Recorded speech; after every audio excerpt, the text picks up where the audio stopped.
아침에 나로 주의 인자한 말씀을 듣게 하소서. 내가 주를 의뢰합니다. 나의 다닐 길을 인도하소서. 아침에 나로 주의 인자한 말씀을 듣게 하소서. 내가 주를 의뢰합니다. 나의 다닐 길을 인도하소서. 내가 내 영혼을 주께, 내 영혼을 주께 드립니다.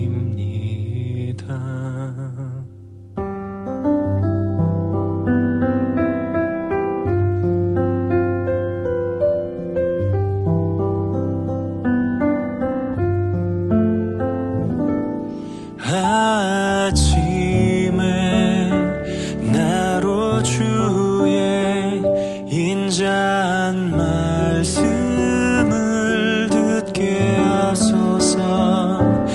내가 주를 의뢰합니다.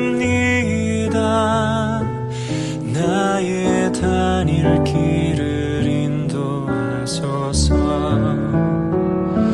내가 내 영혼을 주께, 내 영혼을 주께 드립니다.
오늘 함께 묵상할 말씀은 신명기 8장 1절에서 10절까지 말씀입니다.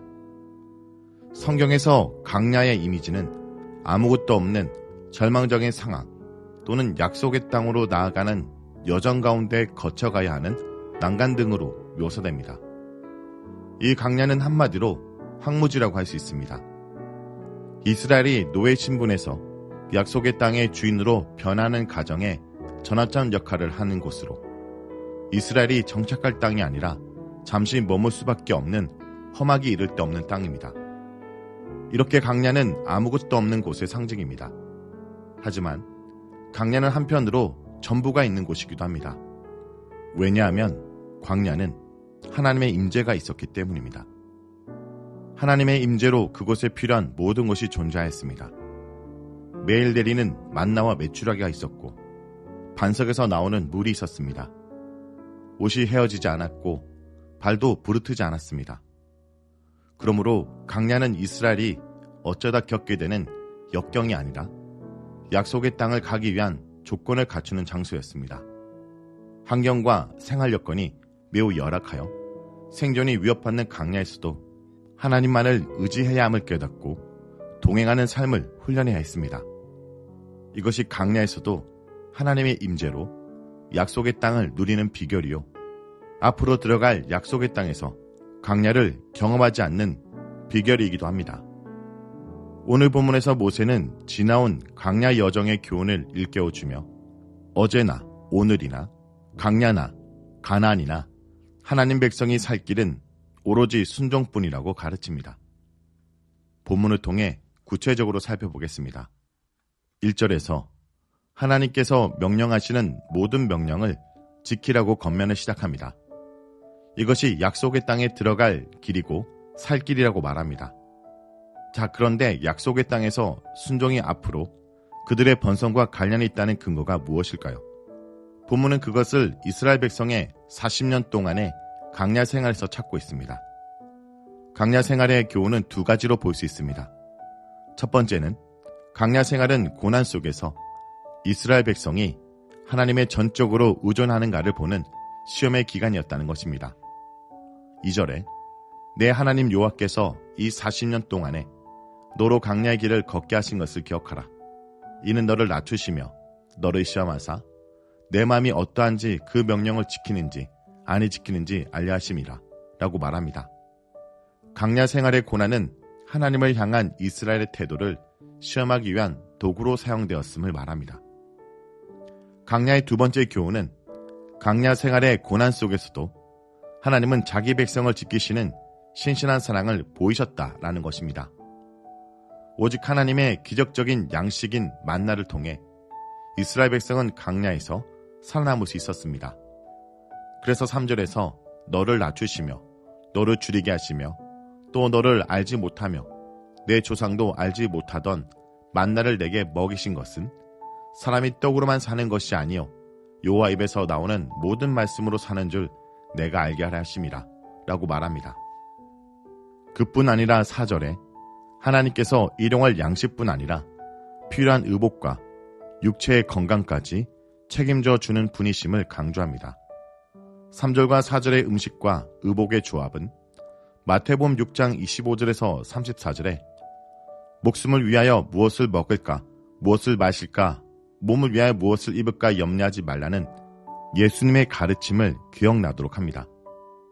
마귀에게 시험을 받으시는 본문에서 예수님께서는 신명기 8장 3절의 묵상을 통해 단순히 매일의 양식을 공급받는 것을 넘어 그분의 입에서 나오는 모든 말씀, 즉 하나님의 나라와 그의 의를 찾는 것이 최우선의 일임을 가르치셨습니다.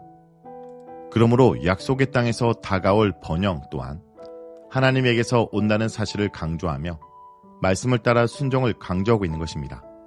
이어서 5절에서 6절은 광야 생활을 이스라엘 역사의 유년기로 비유하며 이스라엘이 하나님을 순종하고 그분을 경외한다면 유년기에서 성숙의 단계로 넘어갈 것을 당부합니다. 광야에서 하나님은 때때로 이스라엘을 징계하셨습니다. 하나님께서는 부모가 자기 아들을 징계함 같이 이스라엘을 징계하신 것입니다. 하나님의 징계는 충고와 교정, 그리고 고통이 수반되지만 그것은 유년기의 자식을 가르치고자 하는 아버지의 사랑에서 나온 것입니다. 그러므로 성숙한 자녀는 아버지의 징계를 미움으로 받아들이지 않고 사랑으로 해석합니다.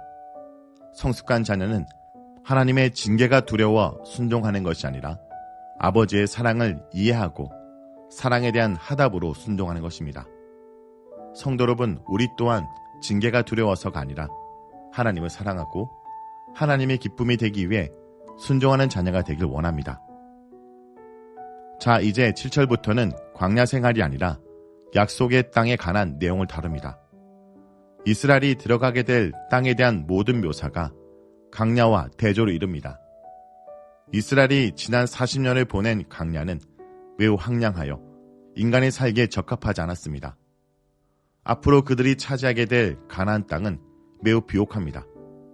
예측할 수 없고 불완전한 광야의 상과는 달리 여기 묘사된 땅은 이상적이고 부족함이 없습니다.